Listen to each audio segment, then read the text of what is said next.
दोस्तों स्वागत है आपका बिहार न्यूज में। दोस्तों मैं हूं फिरदौस गनी और आप देख रहे हैं केडीबी लाइव।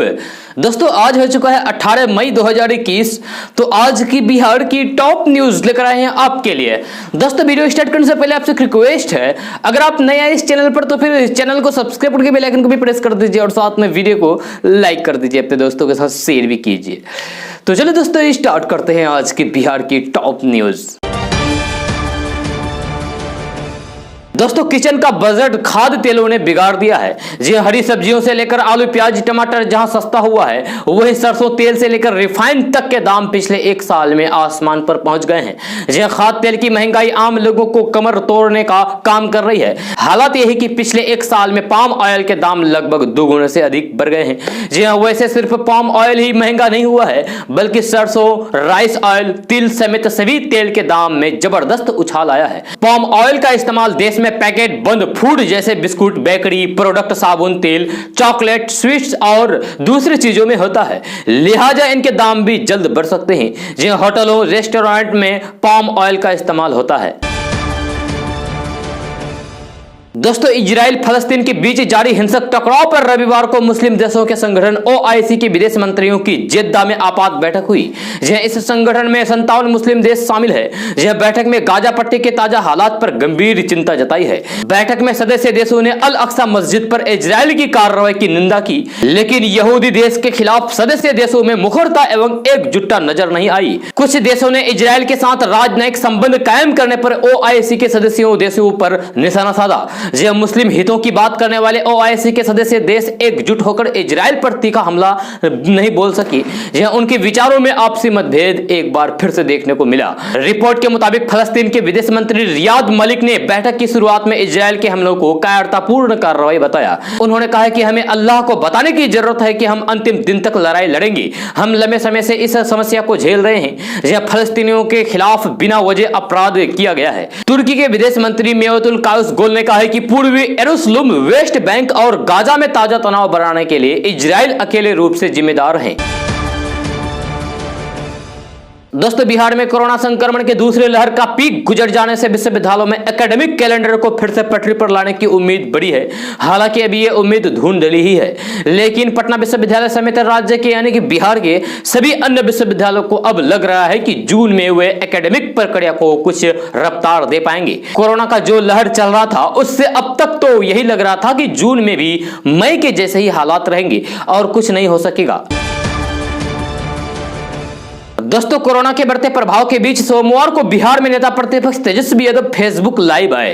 इस दौरान उन्होंने बिहार के मुख्यमंत्री नीतीश कुमार पर जमकर निशाना साधा। बिहार की बदहाल स्वास्थ्य व्यवस्था का हवाला देते हुए उन्होंने मुख्यमंत्री नीतीश कुमार से इस्तीफे की मांग की। तेजस्वी यादव ने कहा है कि अगर सरकार नहीं संभल रही है तो कुर्सी छोड़ दीजिए, हमें मौका दीजिए, हम दिखाएंगे कि काम कैसे होता है। तेजस्वी यादव ने कहा है कि बिहार में कोई भी व्यवस्था नहीं है, सरकार पूरी तरीके से फेल हो चुकी है। ऐसे समय में नकारात्मक राजनीति नहीं होनी चाहिए, लेकिन सत्ता पक्ष के नेता केवल राजनीति कर रहे हैं। जी हां, इस वक्त कमियों को दूर करके सुधार करना चाहिए, लेकिन सरकार मानने को तैयार नहीं है कि वे फेल हो चुकी है। जी हां, सत्ताधारी दल के नेता मुझे याद कर रहे हैं। इसका मतलब यह है कि वे स्वीकार कर चुके हैं कि सरकार स्थिति को नियंत्रण करने में फेल है, लेकिन मुख्यमंत्री तो नीतीश कुमार ही है, हम क्या करें। नेता प्रतिपक्ष ने कहा कि मुख्यमंत्री नीतीश कुमार थक चुके हैं, उन्हें अब जनता की कोई चिंता नहीं है। अगर होती तो एक साल में काम हुआ होता। मुख्यमंत्री वो हैं, लेकिन लोग खोज हमें रहे हैं। जो सरकार में बैठे लोग मुझे याद कर रहे हैं, इसका मतलब है कि बिहार उनसे नहीं संभल रहा है, तो फिर कुर्सी पर क्यों बैठे हैं। जो नहीं संभल रही है सत्ता तो छोड़ दीजिए, हमें मौका दीजिए, हम बताएंगे कि काम कैसे होता है। दोस्तों खाद्य विभाग की योजना के कुछ महीने बाद से प्रदेश के सरकारी राशन की दुकानों पर बेचा जाने वाला गेहूं बिहार का ही होगा। यही वजह है कि प्रदेश सरकार ने इस बार समर्थन मूल्य पर गेहूं खरीदने के लिए पूरी ताकत लगा दी है। पिछले साल 15 मई तक हुई खरीद से अब तक करीब 23 गुना अधिक खरीद की जा चुकी है। सरकार की मंशा है कि गेहूं की खरीद इतनी कर ली जाए कि जन वितरण प्रणाली के तहत गेहूं बांटने के लिए दूसरे राज्यों पर निर्भरता खत्म किया जा सके। जी हां, अभी अपनी जरूरत का तकरीबन 70% गेहूं FCI के जरिए दूसरे राज्यों से मंगाया जाता है। जी हां, आधिकारिक जानकारी के मुताबिक इस साल प्रदेश में गेहूं खरीदने का लक्ष्य 7 लाख मैट्रिक टन निर्धारित किया गया है। इसकी तुलना में 15 मई तक पूरे बिहार में गेहूं की खरीद 69,891 मैट्रिक टन हो चुकी है। यही इस साल तय लक्ष्य का तकरीबन 10% है। दोस्तों, इजराइल और फिलिस्तीन के बीच तनाव के 8 दिन हो चुके हैं। इजराइल के हवाई जहाज गाजा पर बम बरसा रहे हैं, वही दूसरी ओर गाजा की तरफ से ही इजराइल के रिहायशी इलाकों को निशाना बनाकर रॉकेट दागे जा रहे हैं। इस बीच भारत ने मध्य पूर्व की स्थिति पर अपने बयान गाजा के इजराइल पर हमले का विरोध किया है, जबकि भारत ने फिलिस्तीन का समर्थन किया है। जी हां, वही दूसरी तरफ संयुक्त राष्ट्र भी दोनों देशों के बीच जारी संघर्ष को रोकने के लिए बयान जारी नहीं कर सका है, क्योंकि जिस तरीके से चीन के विदेश मंत्री यांग वी ने बयान दिया है, उसके बाद से अमेरिका भी दबाव में आ गया है कि वे इजराइल और हमास के बीच जारी संघर्ष में अपना पक्ष स्पष्ट कर दें। उसके बाद भारत ने भी फिलिस्तीन का समर्थन किया है। दोस्तों, कोरोना संकट से जहां बहुसंख्यक आबादी की आय घटी है, वहीं अतिरिक्त खर्च का बोझ बढ़ गया है। संक्रमण से बचाव और कोरोना से इलाज के लिए अब नई कमोडिटी के रूप में oxygen concentrator, oxygen cylinder, mask, sanitizer, दस्ताने, दवाइयां आदि लोगों की जरूरत बनते जा रहे हैं। यदि यही हाल रहा तो फिर बिहार में सालाना प्रति व्यक्ति आय में कमी हो सकती है। सूत्रों का कहना है कि कोरोना संकट से पिछले साल लोग परेशान हुए थे, साथ ही आम लोगों को आर्थिक संकटों का सामना करना पड़ा था। जी हां, वही इस साल पहले और फिर दूसरे चरण के दौरान कोरोना संक्रमण फैलने से बहुसंख्यक आबादी आर्थिक संकट का सामना झेल रही है। अब तीसरे चरण का कोरोना संक्रमण फैलने की आशंका सताने लगी है। ऐसे में जहां पिछले साल से ही लोगों की आय में कमी होने से जहां निजी जरूरत की जैसे तैसे पूर्ति हो रही थी, वही इस साल तो आर्थिक रूप से बहुसंख्यक आबादी की कमर ही टूट गई है। कोरोना ने बाजार में नई कमोडिटी के रूप में oxygen concentrator, oxygen cylinder, mask, sanitizer, दस्ताने, दवाइयां आदि पैदा कर दी है। ये अब भोजन और पानी की तरह ही अनिवार्य आवश्यकताएं बनती जा रही है। लोगों को संक्रमण से बचने और जान बचाने के लिए ये जरूरी लगने लगा है। दोस्तों, यात्रियों की अतिरिक्त भीड़ को देखते हुए भारतीय रेलवे ने 34 ट्रेनों के विस्तार का फैसला किया है। पूर्व मध्य रेलवे ने ट्वीट करके इन ट्रेनों के बारे में जानकारी दी है। रेलवे ने ट्वीट में लिखा है कि यात्रियों की अतिरिक्त भीड़ को देखते हुए, उनकी सुविधाओं को देखते हुए बांद्रा टर्मिनल, मुंबई सेंट्रल, अहमदाबाद, सूरत आदि स्टेशनों से पूर्व मध्य रेलवे के समस्तीपुर, मुजफ्फरपुर, दानापुर, बरौनी सहित अन्य स्टेशनों के लिए वर्तमान में चलाई जा रही 17 जोड़ी स्पेशल ट्रेन के फेरे में वृद्धि की गई है। दोस्तों, सरसों तेल की कीमत में धीरे धीरे वृद्धि का सिलसिला लगातार जारी है। जी हां, सीमांचल, मिथिलांचल और पटना के बाजार में इसका भाव अब कम से कम 170 रुपए पहुंच गया है। जी हां, ज्यादा से ज्यादा 210 रुपए किलो हो गया है। जी हां, रिफाइंड भी 5 रुपए से बढ़कर 165 से 180 रुपए किलो बिकने लगा है। सरसों तेल रिफाइंड का भाव इसी महीने अब तक 10 रुपए प्रति किलो बढ़ चुका है। जी हां, सरसों तेल और रिफाइंड में तेजी का सिलसिला जारी है। आशंका यह भी है कि इन दोनों की कीमतें और बढ़ सकती है। सरसों तेल का भाव अप्रैल के दूसरे सप्ताह में 150 से 175 रुपए था। 3 मई तक ये 165 से 200 रुपए किलो पर पहुंच गया। अब ये 170 से 210 रुपए किलो बिकने लगा है। इस पर भी मिल वाले कह रहे हैं कि पड़ता नहीं है। खली बेचने पर कुछ राहत मिल रही है। सरसों जिस तरीके से महंगा हुआ है, इसका तेल 225 रुपए किलो बिकना चाहिए। दोस्तों, अगर आपके घर में कोई गाड़ी है, उसकी नंबर प्लेट का रंग क्या है? सफेद, पीला या फिर हरा? जी हां, शायद आपकी गाड़ी का नंबर प्लेट सफेद होगा, लेकिन क्या आप जानते हैं कि इस नंबर प्लेट के सफेद रंग होने की वजह क्या है? आज हम आपको आपकी सफेद नंबर प्लेट के अलावा और भी कई नंबर प्लेट के बारे में सटीक जानकारी देने वाले हैं। जी हां, आगे बढ़ने से पहले आपको बता दें कि भारत में फिलहाल कई रंगों की नंबर प्लेट देखी जा सकती है। इनमें सफेद, पीला, लाल, हरा, काला और नीले रंग के नंबर प्लेट शामिल है। इन सभी रंग की नंबर प्लेट के पीछे एक खास वजह छिपी है। ट्रैफिक अधिकारी नंबर प्लेट के रंग को देखते ही समझ जाते हैं कि वे गाड़ी किस कैटेगरी की है, मतलब गाड़ी प्राइवेट है, कमर्शियल है या फिर कुछ और। आइए अब जानते हैं कि नंबर प्लेट के अलग अलग रंगों का क्या मतलब होता है। तो सबसे पहले बात करते हैं सफेद रंग के नंबर प्लेट के बारे में। तो सफेद रंग की नंबर प्लेट केवल उन वाहनों पर लगाई जाती है जो प्राइवेट यूज के लिए गाड़ियां होती है। अगर आपके घर में कोई मोटरसाइकिल या फिर कार है तो उसकी नंबर प्लेट भी सफेद रंग की ही होगी। चाहे तो आप अभी भी चेक कर सकते हैं। जी हां, अभी चेक कर लें कि आपकी मोटरसाइकिल या फिर कार की नंबर प्लेट का रंग सफेद है या फिर नहीं। तो उसके बाद बात करते हैं पीले नंबर प्लेट के बारे में। तो पीले रंग की नंबर प्लेट केवल उन वाहनों पर लगाई जाती है जो सार्वजनिक होते हैं और उनका कमर्शियल इस्तेमाल होता है। जैसे सार्वजनिक वाहन जैसे बस, taxi, cab, auto rickshaw, bike, taxi आदि।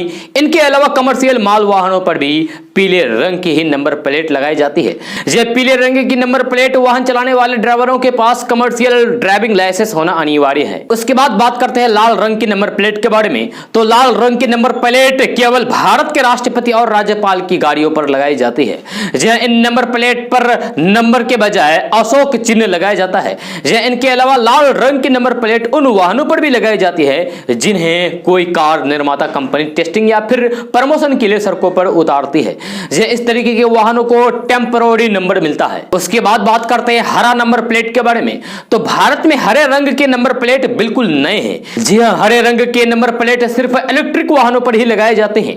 हालांकि ये हरे नंबर प्लेट प्राइवेट और कमर्शियल वाहनों पर लगाए जाते हैं। हालांकि प्राइवेट इलेक्ट्रॉनिक वाहनों पर हरे रंग के नंबर प्लेट पर सफेद रंग के नंबर होते हैं, जबकि कमर्शियल इलेक्ट्रिक वाहनों पर पीले रंग से नंबर लिखे जाते हैं। उसके बाद बात करते हैं नीली नंबर प्लेट के बारे में। तो नीले रंग की नंबर प्लेट केवल उन वाहनों पर लगाई जाती है जिनका इस्तेमाल विदेशी प्रतिनिधियों द्वारा किया जाता है। नीले रंग की नंबर प्लेट वाले वाहनों में विदेशी राजदूत या फिर राजनयिक की यात्रा करते हैं। अब बात करते हैं काले रंग की नंबर प्लेट के बारे में। तो काले रंग की नंबर प्लेट केवल ऐसे कमर्शियल वाहनों पर लगाए जाते हैं जिन्हें किराए पर दिया जाता है। जहां किराए के गाड़ी पर काले रंग की नंबर प्लेट लगी जो होती है, जिन पर पीले रंग से नंबर लिखे जाते हैं। अब आपको रंग बिरंगी नंबर प्लेट के बारे में समझ में आ गया होगा कि आखिर इस नंबर प्लेट का क्या काम है। दोस्तों, कोरोना की पहली लहर में गांव औद्योगिक क्षेत्रों के लिए बड़ी उम्मीद बनकर उभरे थे। जिस समय शहरी क्षेत्र में तालाबंदी, बेरोजगारी के कारण सभी जरूरी चीजों की मांग ठप पड़ गई थी, गांव ने देश की अर्थव्यवस्था को संभाला। इस दौरान ऑटो सेक्टर से लेकर एफएससीजी सेक्टर तक को ग्रामीण क्षेत्रों में मांग बने रहने से मजबूती मिली और फिर अर्थव्यवस्था संभल गई। लेकिन कोरोना की दूसरी लहर का सबसे घातक असर गांव पर ही देखा जा रहा है। उत्तर प्रदेश, बिहार और महाराष्ट्र सहित देश के 12 से ज्यादा राज्यों में ग्रामीण क्षेत्र में कोरोना कहर बनकर टूटा है। जी हां, किसान मजदूर भारी संख्या में बीमार हो रहे हैं और कोरोना के कारण गांव में मौतें बढ़ रही है। विशेषज्ञों को आशंका है कि इस कारण कृषि उत्पादन में कमी आ सकती है। जी हां, कृषि विशेषज्ञ ने बताया है कि किसानों और मजदूरों के बीमार पड़ने से धान की बुआई पर असर पड़ सकता है। जी हां, मजदूरों में संक्रमण गहराने से वे कामकाज के लिए अन्य राज्यों को नहीं जा सकेंगे। जी हां, इससे पंजाब, हरियाणा जैसे राज्यों में कृषि क्षेत्र में काम करने वाले मजदूरों की कमी हो सकती है। कृषि के सकल उत्पादन पर इसका नकारात्मक असर पड़ सकता है। अगर कृषि उत्पादन पर्याप्त मात्रा में नहीं हुआ तो फिर किसानों के हाथ में पैसा कम पहुंचेगा और वे कम खरीदारी करेंगे और इस कारण ग्रामीण क्षेत्रों में मांग में कमी आ सकती है। दोस्तों, प्राइवेट अस्पतालों में इन दिनों कोरोना मरीजों से इलाज के नाम पर मनमानी राशि वसूले जा रहे हैं। अस्पतालों में मरीजों की भर्ती तो की जा रही है, लेकिन इलाज का बिल देखकर ही परिजनों के होश फाख्ता हो रहे हैं। जी, शुक्रवार की दोपहर शहर के एक निजी अस्पताल में एक कोरोना मरीज को भर्ती किया गया था। जी, अस्पताल की व्यवस्था से संतुष्ट नहीं होने के बाद शनिवार को मरीज के परिजन ने अस्पताल प्रबंधक से डिस्चार्ज करने को कहा। जी, प्रबंधक ने 24 घंटे के इलाज के नाम पर 62,000 रुपए का बिल पकड़ा दिया, जिसमें 14,000 की दवाइयां, 12,000 की जांच, 18,000 का कमरा, डॉक्टर की फीस 2,000, फिजियोथेरेपी 1,500 और प्रति घंटे ऑक्सीजन का दर 200 रुपए सहित अन्य खर्चे भी जोड़े गए थे। परिजन ने जब दवाएं और जांच के विवरण के साथ 18,000 के कमरे पर आपत्ति जताई और 24 घंटे ऑक्सीजन देने के वीडियो फुटेज की मांग की तो फिर अस्पताल प्रबंधक ने कहा कि ये सारी चीजें नहीं दे सकते, बिल तो आपको देना ही पड़ेगा, बिल तो आपको भरना ही पड़ेगा, चाहे जैसे भी हो। दोस्तों, बिहार में बैंकों के समय में कोरोना महामारी और लॉकडाउन की वजह से बदलाव किया गया है। जी हां, अब सिर्फ 4 घंटे ही राज्य में बैंकों में कामकाज होगा। इसको लेकर एडवाइजरी जारी की गई है। जी, बिहार में 31 मई तक ये एडवाइजरी लागू रहेगी। जानकारी के अनुसार स्टेट लेवल बैंकर्स कमेटी ने आदेश जारी करके कहा है कि राज्य में 31 मई तक अब बैंक दोपहर 2 बजे तक ही खोला जाएगा। जी, राज्य के बैंकों में अब भी 50% कर्मचारी ही उपस्थित हो सकेंगे। इसके अलावा बैंक में कोरोना नियमों का पालन करना अनिवार्य होगा। दोस्तों, कोरोना के भीषण त्रासदी के दौर में यह खबर बेहद चिंताजनक है। जी बिहार से सटे नेपाल के इलाकों में नकली रेमडेसिविर इंजेक्शन तैयार किया जा रहा है। जी नेपाली पुलिस ने नकली दवा तैयार करने वाले को गिरफ्तार किया है। आशंका है कि नकली दवाओं को बिहार भेजा जा रहा था। यह नकली रेमडेसिविर इंजेक्शन कोरोना मरीज की जान ले सकता है। बिहार से सटे नेपाल बाजार विराटनगर में नेपाल की पुलिस ने छापेमारी की थी। इस छापेमारी में नकली रेमडेसिविर बनाने के कारोबार का उद्भेदन हुआ है। यह मौत के सौदागर बड़ी आसानी से नकली रेमडेसिविर इंजेक्शन तैयार कर रहे थे। उन्होंने रेमडेसिविर का लेवल प्रिंट करा रखा था, फिर एंटीबायोटिक इंजेक्शन स्टासेफ की शीशी से उसका लेवल उखाड़ करके रेमडेसिविर का लेवल चिपका दे रहे थे। यह दरअसल स्टासेफ इंजेक्शन की शीशी रेमडेसिविर से मिलती जुलती है। धंधेबाज इसके सहारे ही पैसे कमाकर मौत बांट रहे थे। दोस्तों, आपदा काल में बिहार से गायब रहने वाले जवाब देने आए तेजस्वी यादव ने बिहार सरकार पर जोरदार हमला किया है। जी हां, उन्होंने कहा है कि अगर मुख्यमंत्री नीतीश कुमार से बिहार नहीं संभल रहा है तो फिर वे गद्दी छोड़ दें। वैसे भी जनता ने जनादेश राजद को दिया है। उन्होंने प्रधानमंत्री नरेंद्र मोदी पर हमला करते हुए कहा कि वे खुद को बिहार का बेटा बताते हैं, वे आजकल कहां हैं। तेजस्वी यादव ने कोरोना काल में खुद के बिहार में नहीं होने की वजह भी बताई है। उन्होंने बिहार सरकार और मुख्यमंत्री नीतीश कुमार पर कोरोना की स्थिति संभालने में लापरवाही का आरोप लगाया है। तेजस्वी यादव ने कहा है कि कुछ लोग उनके खिलाफ भ्रम फैलाने में जुटे हुए हैं। सरकार उन पर लगातार मुकदमे कर रही है। तेजस्वी यादव ने कहा है कि वे अपने बीमार पिता के साथ फिलहाल दिल्ली में हैं। उनके पिता लालू प्रसाद यादव की तबीयत अभी ठीक नहीं है, वे उसी के साथ उनका इलाज करवा रहे हैं।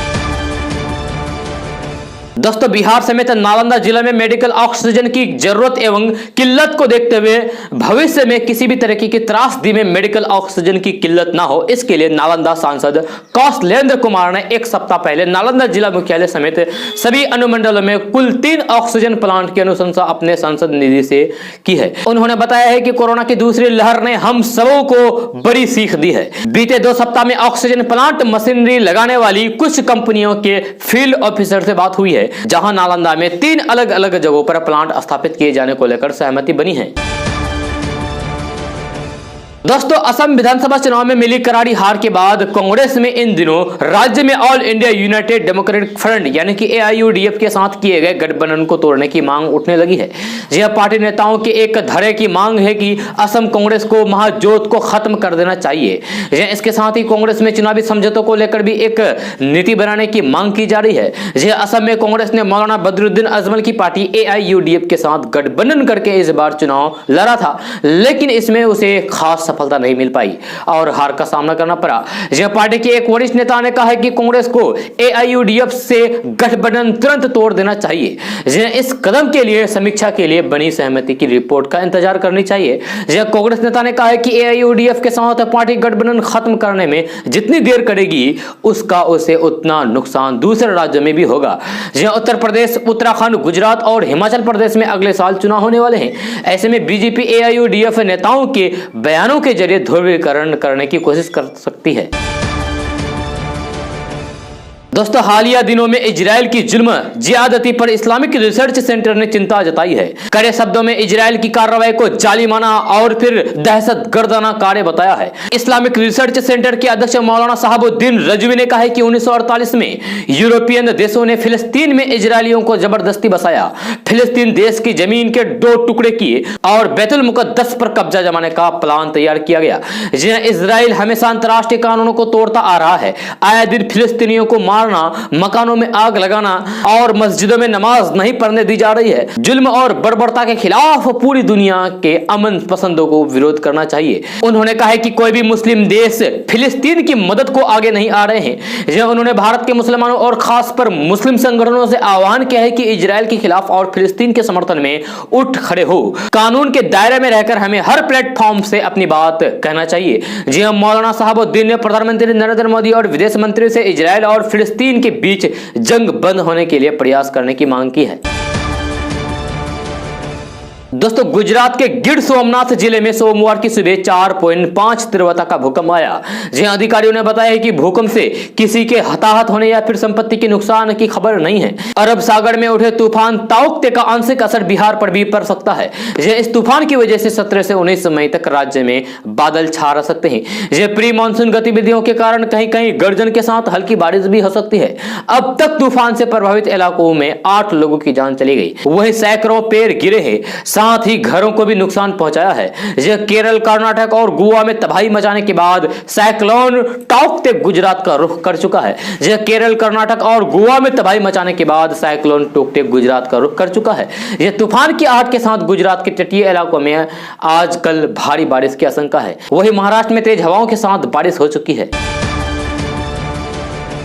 दोस्तों, लालू परिवार के बगैर बिहार की सियासत अधूरी रह जाती है। खुद लालू प्रसाद यादव भले ही बिहार की सत्ता में व्यक्तिगत तौर पर प्रत्यक्ष भागीदारी में भले काफी अरसे से दूर हो, लेकिन उनके नाम की चर्चा किसी रोज नहीं चले, ऐसा आज तक नहीं हुआ। जय लालू की राजनीतिक विरासत को आगे बढ़ाते हुए उनकी पत्नी राबड़ी देवी, सबसे बड़ी बेटी मीसा भारती, दोनों बेटे तेज प्रताप यादव और तेजस्वी यादव भी बिहार की राजनीति हलचल में लगातार सक्रिय हैं। अब लालू परिवार का एक और सदस्य बिहार की राजनीति में काफी सक्रियता दिखा रहा है। इसका असर लालू परिवार के अंदर के सियासी समीकरण पर पहले पड़ने के आसार है। लालू के बाद उनके परिवार से सियासत में पहली एंट्री राबड़ी देवी की हुई। जब बिहार की सियासत में लालू परिवार से दूसरी एंट्री मीसा की और तीसरी बार तेजस्वी यादव, तेज प्रताप यादव ने एक साथ ही राजनीति में दखल दिया। राबड़ी अब सक्रिय राजनीति से दूर रहती है। बिहार की राजनीति में एंट्री के वक्त काफी सक्रिय दिखी मीसा भारती आजकल ज्यादातर दिल्ली में ही रहती है। जब बिहार की राजनीति हलचलों पर उनके बयान या फिर टिप्पणियां कम ही नजर आती है।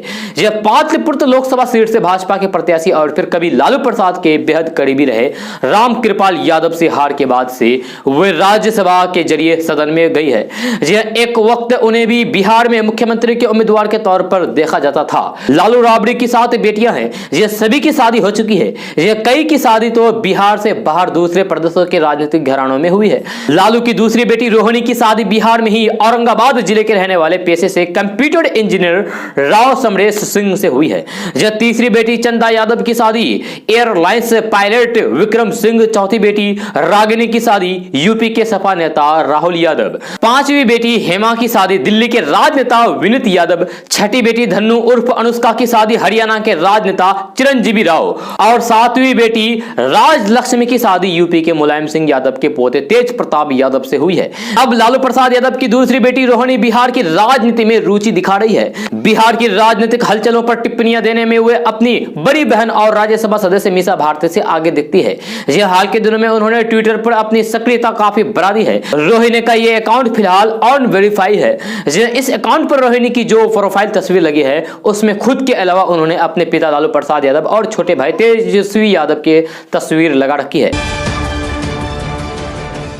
दोस्तों, अगर आप WhatsApp यूज करते हैं तो फिर यह खबर आपके लिए बेहद ही महत्वपूर्ण है।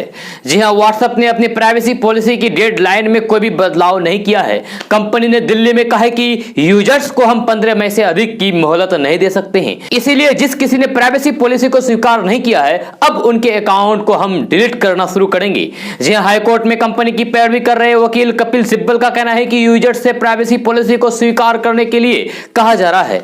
यही नहीं, जो यूजर इस पॉलिसी को स्वीकार नहीं करेंगे उनके अकाउंट्स को धीरे धीरे बंद कर दिया जाएगा, डिलीट कर दिया जाएगा। यह कपिल सिब्बल ने बताया कि हमने यूजर्स से प्राइवेसी को लेकर सहमत होने का आग्रह किया है। तो चलिए आपको बताते हैं कि आखिर व्हाट्सएप की नई प्राइवेसी पॉलिसी क्या है। तो कंपनी की नई पॉलिसी के मुताबिक व्हाट्सएप को यह अधिकार होगा कि वह यूजर्स के इंटरेक्शन से जुड़ा कुछ डाटा फेसबुक के साथ शेयर करें, साझा करें। इसी को लेकर यूजर्स को कंपनी प्राइवेसी पॉलिसी को स्वीकार करने का नोटिफिकेशन भेज रही है, जिसे स्वीकार करने पर ही आपका व्हाट्सएप आगे जारी रहेगा। इस मामले को लेकर हाई कोर्ट में सुनवाई चल रही है, जो फिलहाल 3 जून तक के लिए टाल दी गई है। याचिकाकर्ताओं की ओर से यथास्थिति की मांग की गई थी, जिसके बाद अदालत ने मामले की सुनवाई को टालने का फैसला किया है। हालांकि कंपनी ने सुनवाई के दौरान इस पॉलिसी पर स्टे लगाने का विरोध किया है। दोस्तों, बिहार में बिजली बिल उपभोक्ताओं के लिए अच्छी खबर सामने आ रही है। अब उपभोक्ताओं को बिजली बिल जमा करते समय विशेष डिस्काउंट मिल सकेगा। यह डिस्काउंट पूरे 3% का होगा। इसके अलावा यह सुविधा उन उपभोक्ताओं के लिए है जो स्मार्ट मीटर का इस्तेमाल कर रहे हैं। यह बिजली कंपनी ने शनिवार रात से इस सुविधा का शुभारंभ भी कर दिया है। जब कोरोना काल में इस छूट का लाभ उन्हें मिल सकेगा जो ऑनलाइन बिल जमा करेंगे। जानकारी के अनुसार बिजली कंपनी द्वारा दी जाने वाली 3% की छूट में एक और शर्त उपभोक्ताओं के लिए रखी गई है। इस छूट का लाभ वैसे उपभोक्ताओं को ही मिलेगा जो एडवांस बिल जमा करेंगे। यदि बिल की राशि माइनस में चली जाती है तो फिर इसका लाभ उन्हें नहीं मिल सकेगा। दोस्तों यूपी सरकार की ओर से गंडक नदी की धारा को मोड़ने के लिए निर्माणाधीन पायलट चैनल के निर्माण पर तत्कालीन रोक लगा दी गई है। जी हां, बिहार बीजेपी के नेताओं की पहल पर यह बड़ा कदम उठाया गया है। जी हां, भाजपा के प्रदेश अध्यक्ष संजय जायसवाल ने खुद इसकी जानकारी दी है कि पायलट चैनल के निर्माण को बंद करा दिया गया है। जी हां, अगर किसी ने निर्माण कार्य को शुरू किया तो फिर मशीनें जब्त कर ली जाएगी, साथ ही ठेकेदार की गिरफ्तारी भी होगी। जी हां, बीजेपी के प्रदेश अध्यक्ष डॉक्टर संजय जायसवाल ने बताया है कि मंत्री नारायण प्रसाद और विधायक विनय बिहारी मेरे निवास स्थान पर आए थे। जहां उन्होंने उत्तर प्रदेश सरकार द्वारा 10 किलोमीटर के चैनल का विस्तार से नक्शा देते हुए समझाया कि इससे हमारे जोगापट्टी से लेकर बेड़िया और नौतन के तटबंधों पर बुरा असर पड़ेगा। दोस्तों बिहार में फिलहाल तूफान ताऊ-ते का असर देखने को नहीं मिलने वाला है, जिस वजह से लोगों को गर्मी झेलनी पड़ रही है। तूफान ताऊ-ते का असर बिहार, पूर्वी उत्तर प्रदेश, झारखंड के तटवर्ती क्षेत्र में नहीं दिखाई देगा, जिसकी वजह से बिहार के अधिकांश जिलों में 19 मई तक मौसम शुष्क बना रहेगा, यानी कि कल तक। इस दौरान आसमान में बादल छाए रहेंगे। दोपहर के बाद 12 से 17 किलोमीटर प्रति घंटे की रफ्तार से हवा चलेगी, जिससे शाम होते ही मौसम खुशनुमा बना रहेगा। हालांकि पटना, बक्सर, नालंदा सहित 14 जिलों में 18 मई की रात यानी कि आज की रात से मौसम में बदलाव होगा। यह बंगाल की खाड़ी से आने वाले हवाएं और देश के उत्तरी हिस्सों में सक्रिय पश्चिमी विक्षोभ की वजह से बिहार के दक्षिण में स्थित 14 जिलों में 19 मई को तेज हवा के साथ हल्की बारिश के आसार हैं। 20 मई से फिर से सभी क्षेत्र में मौसम शुष्क हो जाएगा। यह स्थिति 22 मई तक रहने की उम्मीद है। मौसम विभाग के मुताबिक बिहार में चक्रवाती हवाओं की कमजोर सक्रियता और फिर ट्रफ रेखा झारखंड होते हुए मध्य प्रदेश शिफ्ट होने की वजह से पटना, गया, नालंदा, मुजफ्फरपुर, सहरसा सहित बिहार के अधिकांश हिस्सों में दिन का पारा 40 डिग्री सेल्सियस के करीब पहुंच गया है।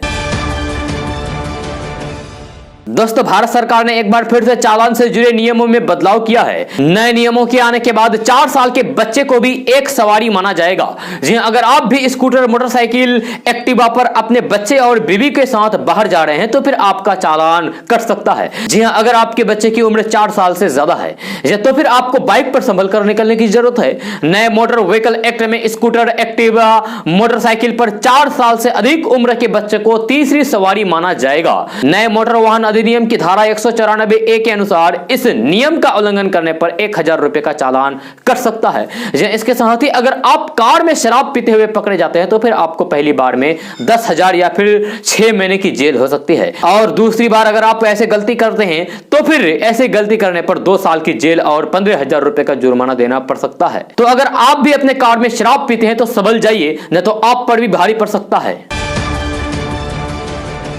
दोस्तों बिहार में एक तरफ कोरोना संक्रमण से त्राहिमाम मचा हुआ है तो दूसरी ओर ब्लैक फंगस का कहर भी जारी है। जी कल राजधानी पटना में ब्लैक फंगस के 5 नए मरीज की पहचान की गई है। बताया जा रहा है कि पटना के विभिन्न अस्पतालों में इन मरीजों का इलाज चल रहा है। एहतियातन IGIMS में भी ब्लैक फंगस के मरीजों के लिए अलग वार्ड बनाने की तैयारी शुरू कर दी गई है। जानकारी मिली है कि राजधानी पटना में स्थित IGIMS में ब्लैक फंगस से पीड़ित 3 मरीजों को भर्ती कराया गया है, जबकि आज मिले 2 अन्य मरीज पटना एम्स और फिर पारस अस्पताल में भर्ती कराए गए हैं। मीडिया रिपोर्ट के मुताबिक पटना में अब ब्लैक फंगस से पीड़ित मरीजों की संख्या बढ़कर 31 हो गई है। विशेषज्ञ के मुताबिक बिहार में ब्लैक फंगस से मरीजों की संख्या अभी और बढ़ने की संभावना है। दोस्तों जन अधिकार पार्टी के राष्ट्रीय अध्यक्ष पप्पू यादव की रिहाई की मांग को लेकर बीते दिनों मधेपुरा में जाप के पुरुष कार्यकर्ताओं को मुंडन कराते आपने देखा होगा। पप्पू यादव के प्रति कार्यकर्ताओं में जुनून इस कदर है कि अब महिला कार्यकर्ता ने भी अपने सिर के बाल मुड़वा दिए हैं। जी दरभंगा में जाप की महिला कार्यकर्ता ने ऐसा करके पप्पू यादव की रिहाई की मांग की है। इनके साथ साथ पुरुष कार्यकर्ताओं ने भी अपना मुंडन करवाया और फिर सरकार के खिलाफ प्रदर्शन किया। जाप कार्यकर्ताओं ने सरकार से पप्पू यादव की जल्द रिहाई की मांग की है। जी ऐसा नहीं करने पर आंदोलन को और तेज करने की बात कही है। जी मुंडन के दौरान जाप कार्यकर्ताओं ने सरकार के खिलाफ प्रदर्शन किया और जमकर नारेबाजी भी की। जाप कार्यकर्ताओं का कहना है कि पप्पू यादव को बेवजह गिरफ्तार किया गया है। जाप की महिला कार्यकर्ताओं की बिहार सरकार को जगाने के लिए उन्होंने यह कदम उठाया है। जी अब इससे भी सरकार की आंखें नहीं खुलेगी, तब आंदोलन को और तेज किया जाएगा। कहा जाता है कि महिलाओं को अपने बाल सबसे ज्यादा प्रिय होते हैं, लेकिन दरभंगा के महिला जाप कार्यकर्ताओं में अपने नेता की रिहाई के लिए इस कदर जुनून देखने को मिला है कि महिला कार्यकर्ता ने अपने सिर के बाल मुंडवा दिए हैं। जाप कार्यकर्ताओं ने बताया है कि यदि सरकार ने पप्पू यादव को रिहा नहीं किया तो फिर वे आत्मदाह करने को विवश होंगी। दोस्तों, बिहार में रहने वाले लोगों के लिए अच्छी खबर सामने आ रही है। ताजा रिपोर्ट के मुताबिक बिहार के बोधगया में साइंस सेंटर बन रहा है। जो लोग साइंस में रुचि रखते हैं वे लोग बिहार के बोधगया में साइंस सेंटर घूम सकते हैं और साइंस से जुड़ी कई तरह की जानकारियां प्राप्त कर सकते हैं। जब बोधगया में बनने वाले ये साइंस सेंटर देश विदेश के मेहमानों को अपनी ओर आकर्षित करेगा। इस साइंस सेंटर में भौतिकी विज्ञान, रासायनिक विज्ञान एंड रोबोटिक विज्ञान से जुड़े एग्जीबिशन लगाए जाएंगे। इसको लेकर तैयारियां भी शुरू हो चुकी है। जी हां, आपको बता दूं कि इस साइंस सेंटर की बिल्डिंग 95% बनकर तैयार हो चुका है। बहुत जल्द इसकी तैयारी को पूरा कर लिया जाएगा। मिली जानकारी के अनुसार यह centre national council of science museum Kolkata के अधीन तैयार किया जा रहा है। जी हां, इस साइंस सेंटर को बनाने के लिए 10 करोड़ रुपए खर्च किए जाएंगे। इस साइंस सेंटर के बाहर साइंटिफिक पार्क और विज्ञान से जुड़ी कलाकृतियों को भी बनाया जाएगा। बहुत जल्द यह साइंस सेंटर बनकर तैयार हो जाएगा। इसमें काम जोर शोर से चल रहा है। दोस्तों, बिहार में बिजनेस करने की चाहत रखने वाले युवाओं के लिए बिहार सरकार ने मुख्यमंत्री युवा उद्यमी योजना की शुरुआत की है। इस योजना के तहत बिहार सरकार युवाओं को आर्थिक लाभ देती है ताकि लोग बिहार में उद्योग लगा सके। खबर के मुताबिक बिहार में पहले इस योजना का लाभ सिर्फ अनुसूचित जाति एवं जनजाति योजना और अति पिछड़ा को मिलता था, लेकिन मुख्यमंत्री युवा उद्यमी योजना का लाभ ओबीसी, सामान्य वर्ग और महिलाएं भी उठा सकते हैं।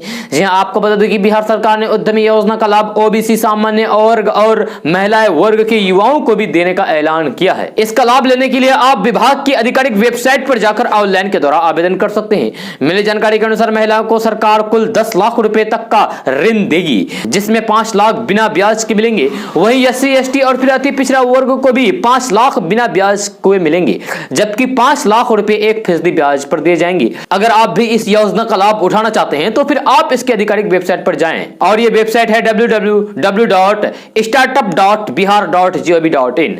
इस वेबसाइट पर जाकर के आप इस योजना का लाभ उठा सकते हैं। दोस्तों, सोशल मीडिया पर एक वायरल पोस्ट में दावा किया जा रहा है कि मौसम बदलने और बारिश होने से कोरोना संक्रमण की रफ्तार कम हो जाएगी, लेकिन इस पोस्ट में कुछ भी सत्यता नहीं है। पीआईबी फैक्ट चेक ने कहा है कि यह दावा बिल्कुल गलत है, भ्रामक है। ऐसी अफवाहों पर विश्वास ना करें और ऐसे फर्जी संदेशों को शेयर करने से भी बचें। पीआईबी फैक्ट चेक ने यह भी कहा है कि कोरोना संक्रमण की रफ्तार रुक सकती है अगर आप सही तरीके से मास्क का प्रयोग करें। हर किसी से 2 गज की दूरी बनाकर रखें और अपने हाथ समय समय पर धोते रहें और सैनिटाइज करते रहें। आपको बता दें कि कोरोना संक्रमण की शुरुआत से ही सोशल मीडिया पर कई तरह के गलत दावे किए जा रहे हैं। इसी तरीके का दावा कोरोना की पहली लहर शुरू होने के दौरान किया जा रहा था कि गर्मी का मौसम शुरू होते ही संक्रमण खत्म हो जाएगा, लेकिन ऐसा कुछ भी नहीं हुआ। जी हां, संक्रमण की रफ्तार पहले से और ज्यादा बढ़ गई। फिर ठंड के मौसम में भी कोरोना का कहर जारी रहा। इसीलिए मौसम में बदलाव से संक्रमण पर यानी कि कोरोना पर कोई भी असर नहीं पड़ता है। इससे निपटने का एक ही तरीका है कि हम खुद सावधानी बरतें और कोरोना नियमों का पालन करें।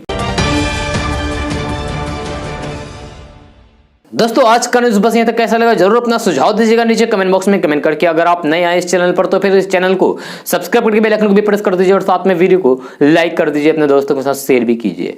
तो चलिए दोस्तों, फिर मिलते हैं अगली वीडियो में। जय हिंद, जय बिहार।